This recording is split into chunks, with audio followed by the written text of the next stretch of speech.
Kama damu yako ya hedhi ipo katika muundo huu, basi tambua kabisa kwamba upo katika aina fulani hivi ya hatari.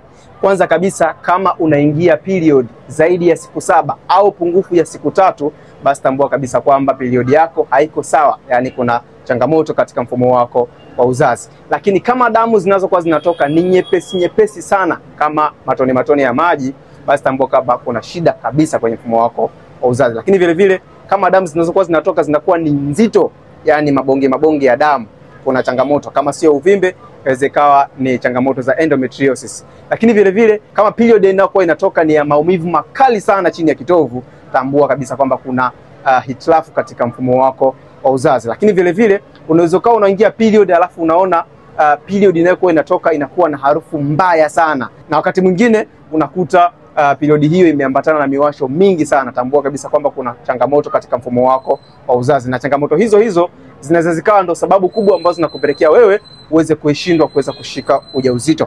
Kwa hiyo kama unapitia hizo hali, basi jaribu kunitafuta moja kwa moja ili tuweze kufanya mazungumzo, niweze kushauri matibabu ambayo nimekuwa nikiwashauri wanawake wengine na wamekuwa wakiyatumia na kupata matokeo ya moja kwa moja.